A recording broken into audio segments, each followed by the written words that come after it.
You told me to make money, so I did. Why the surprised Pikachu face now that you can't use money to control me, by user secret_asylum. My mom found a bottle of vodka in my room and both my parents lost their shit. I decided for once I was going to stand my ground. They were abusive and used to hit me and gaslight me all the time. Only stopped getting hit when I finished high school, and I'm still convinced it was because I scared them when I started getting more pissed than scared and telling my dad to hit me since that's all he knew how to do when I could see it coming. Even offered him the other cheek after he did once, lol. The gaslighting and occasional verbal abuse still continues though. I was an adult and it wasn't like I was abusing it. I only ever drank once or twice a month and never enough to not be able to act sober if needed. A bottle lasted me a while. So I said yes, it's mine, I'm an adult and I choose to drink occasionally. They started accusing me of being a drunk, saying all the times I've been happy or laughed the last few months was only because I was drunk. They then moved on to accusing me of probably smoking crack and other hardcore drugs. They had previously found some weed before, but that's a whole shit show of its own. Said I choose to be a bad girl and do this shit when there are girls that don't. I bet the girls they're thinking about drink more in a month than I have in my whole life since I was so terrified of getting caught by my parents when I used to get hit for stupid shit. Finally, they said they were going to cut me off and pull me out of school, lol it's university, since they were paying for it while actively discouraging me from working so I could focus on my studies. I have had part-time jobs before and they always encouraged me to quit. My dad had his name in my bank account and had previously emptied it of what I consider, significant amount of money that consisted of insurance money I received from being injured in a car accident as a child when I turned 18 and the money I earned working summers at our family business, related to weed incident. They probably planned to do the same again. They said that they weren't going to pay for my university and that if I was going to drink and do bad shit then they weren't going to help me with school and that I had to drop out, make my own money, and get out. They wanted nothing to do with a daughter like me.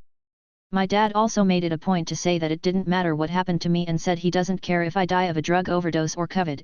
It was the last thing he said to me before giving me the silent treatment for months. They weren't going to kick me out. It was all mind games. They expected me to crumble, resorting to begging at their feet to stay while swearing I would never even look in the direction of liquor again because they knew I was financially dependent on them. I knew this because public appearance and reputation meant everything to them. They would have to explain to our relatives and their friends what happened to their daughter who no longer lived with them. Moving out isn't as common in our culture. Plus, when I resorted to holing up in my room after the verbal abuse and not leaving for days unless everyone had gone to bed so I could eat, my mom had come demanding to know if I was going to listen to them and not do bad things ever again, LMAO. They wanted me to beg for forgiveness and admit that what I did was wrong and that I would never do it again. But I didn't beg. I gave her the bare minimum response to get her off my back while replaying the shit they said to me in my head to keep my anger burning, which motivated me. What they didn't know was that I wasn't just holed up in my room avoiding them until things died down, I was doing what they told me to. Making money. Not just money, but the money they had no access to. Over the last few years, I had been writing a book online and posting chapters for people to read for free as a hobby. I was the quiet kid who was a bookworm growing up and still am. My mom didn't like how I used to just sit quietly and read instead of interacting with the family that bullied me for being a fat child. She was always telling me to stop reading. My love of reading and not being able to stop daydreaming and creating stories in my head had me turn writing into a hobby. I started writing a book in my free time without expecting it to go anywhere, posting it for free on Wattpad. I was content with the little boost I got from reader comments and votes I got each time I updated a chapter, even if it was once every few weeks or months. Even the fans harassing me for updates made me feel good because it told me they enjoyed my writing. Those days that I was hiding in my room were actually spent writing the next few chapters of my book. What I would have lazily spent months writing here and there, I wrote in those days. I created a Patreon page and posted the new chapters on it before posting an update where I regularly uploaded new free chapters informing my readers that they could pay to read chapters early on my Patreon and that I was going to start uploading multiple times a week there regularly while still providing one free update every week. The next time my mom got on my ass about staying in my room and if I had made my decision on what I was going to do, I played along and agreed, lying through my teeth that I would never drink again, and I knew I was wrong. I knew I wouldn't make enough to move out and stick it to my parents, but I used the emotions they brought out in me to encourage me to start creating financial stability for myself. It affected me more than I had realized when they had taken all my money without informing me the last time I upset them. I made $600 in the last 10 days of the month. Then I made over $3K the next month. Then 5. The amount I made each month kept increasing. Last month I was a few dollars shy of making 1k. This month, I think I might make more. I wanted to keep my income a secret but was happy when I told my mom that I started making money from writing when asked what my plans were for after my undergraduate degree. Because now the roles are reversed. I was right, they didn't intend to kick me out. It was clear after the last argument I had with them that resulted in me making it known that I didn't have to live here and put up with their shit. My mom knew I was making money from writing, but not how much, only knowing that I said I would continue to if I started making enough. I had never seen my mom backtrack so fast, but not before attempting a bit of gaslighting, of course. It hadn't clicked for her how much money I was making while, in her eyes, just sitting at home on my phone. It only clicked when I dropped the news that I'd made 60k since I started earlier this year. Now, she's afraid to say anything to me that will upset me. She smelled weed once, but instead of outright calling me on it and searching my room inside out, she asked me hesitantly if I knew anything and even ended the conversation with, "Oh, it must have been from outside," when I denied it. I'm going to stick around without rocking the boat until I finish my degree, have a few classes left, or have enough money saved that I'm comfortable losing my parents as a source to turn to for help.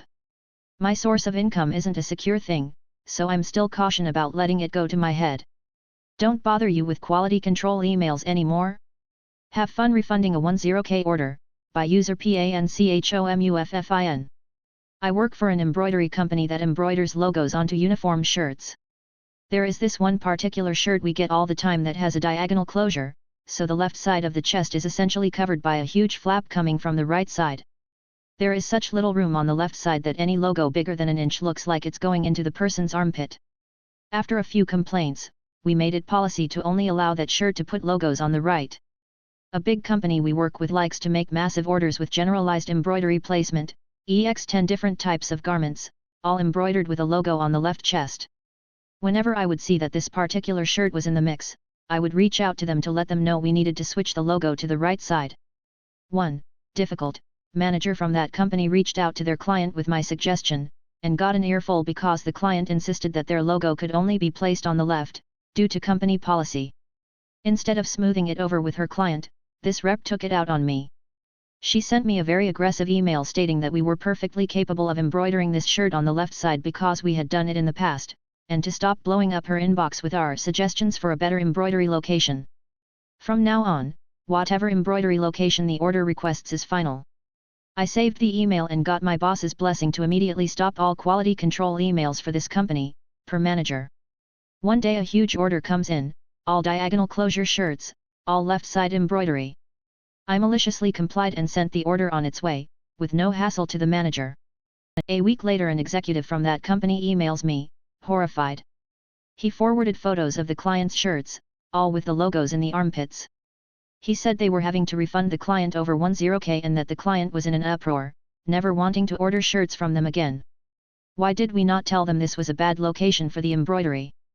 I didn't say a word, simply forwarded the email the manager sent me, telling me verbatim that I was to no longer waste the company's time making useless suggestions for those shirts, smiley face. Editing to add fallout, it was confirmed they had to do a big fat refund and I did not see a reorder, so I suspect the client dismissed them as a vendor, was a huge client, think a very swanky hotel brand.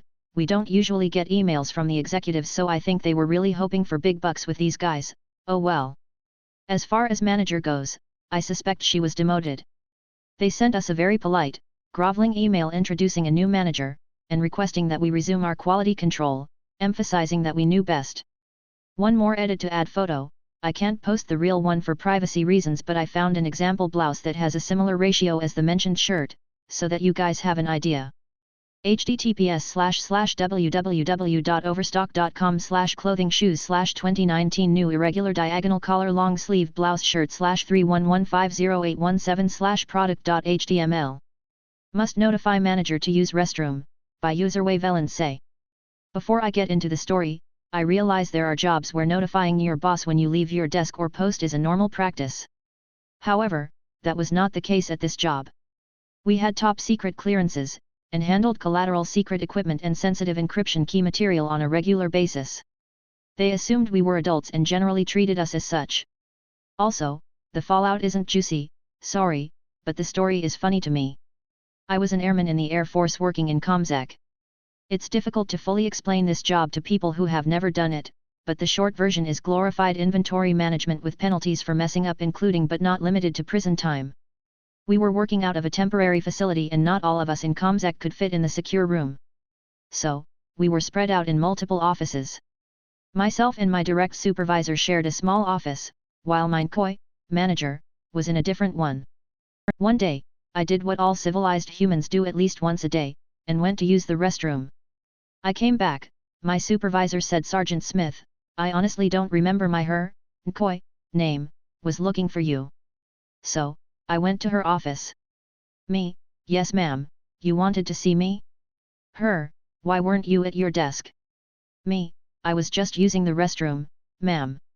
Her, "You need to be at your desk at all times, and when you're not, you need to let me know." Me, "Yes ma'am." At the time, besides email for computer communication, we were using Skype. It was common practice in that office to send quick messages to each other over Skype. So, I made sure to let her know every time I left my desk using Skype, just as she ordered me to. Every bathroom break. Every drink from the water fountain. I even notified her I was leaving my desk to come talk to her after she told me to come talk to her. Every single time I left my desk, she was notified. Me, "Ma'am, I getting up from my desk to grab a Form 16 from the printer." Her, "Why are you using a printer in a different room?" Me, "I'm not, but I have to leave my desk to retrieve it." That was the last straw. She had enough. She told me to stop telling her when I leave my desk except when I leave for lunch. Everyone else wants the meeting first thing in the morning? Okay, by user Marsman. So, this story is being stolen from my girlfriend. She works at a company that provides warehousing, product prep, and direct-to-consumer services to other companies. She works in their office dealing directly with several key accounts, but also has a few lines that she manages. The lines are responsible for prepping and building shipments. The line workers will gather in the morning and wait for their daily assignments, as well as any direct-to-consumer orders, from my girlfriend. This detail is important. The other office workers help manage some accounts, but do not manage the lines or direct-to-consumer orders, nor do they know how to. She comes into work one day and finds out they have a new director, and he wants to start organizing, streamlining, etc. You know, the things the new important person does to make it look like he's giving it his all.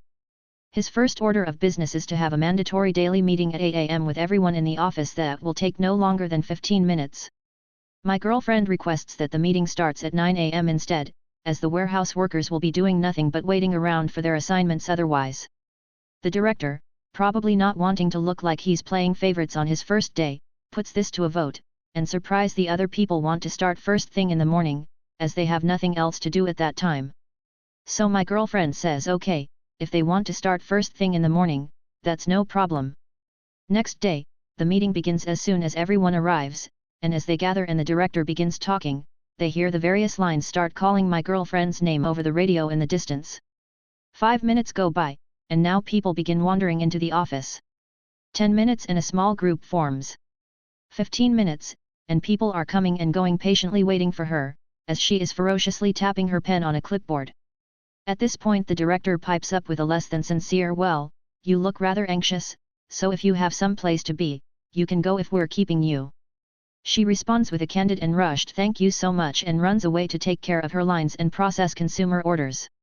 The new director, after this conversation, spoke with the owner of the company. To his credit, the director later that day sought out my girlfriend and recapped what she missed at this meeting, which ultimately ran for over 45 minutes. He also explained that the owner of the company informed him that she has the most responsibility of anyone in the office, generally can be relied on for anything, and is hands down his best employee. The meeting is now at 9 a.m. A little malicious compliance from a, now retired, manager, by user Riddick Bowers. I read all the malicious compliance stories about crappy managers with great interest. I will share my story, which is from the manager perspective. I will add in the obligatory "this didn't happen today, but a few years ago." I was part of a security team for a large public building. Since the building had to be available to the public for more than 8 hours per day, we had 2 shifts. Early shift 6 a.m. to 2 p.m. and late shift 10 a.m. to 6 p.m. I was the supervisor on the late shift. My staff consisted of me and 6 guards, including a guy I'll call Jersey. The building closed at 5 p.m., which meant no more people could come in, but the employees and public inside could finish their business and leave. At the end of the day, our job was to ensure the building was clear of people, lock all the appropriate interior doors, set the alarms and leave at 6 o'clock.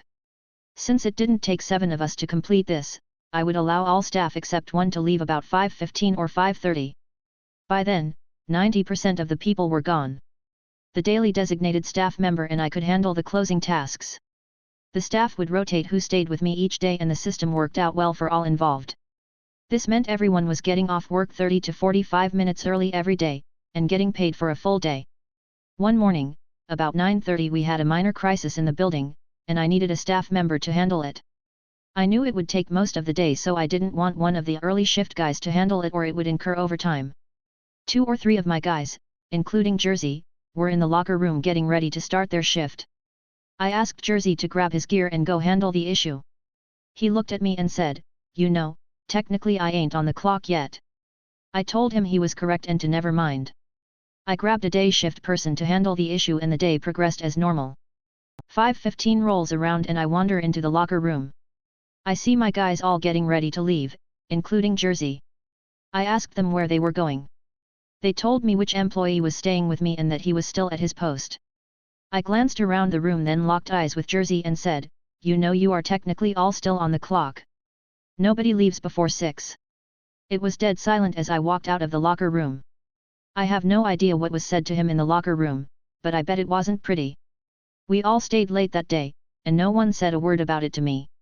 However, the following morning, Jersey was in my office waiting for me when I arrived. He said, "Hey boss, I'm sorry about yesterday morning, I was out of line.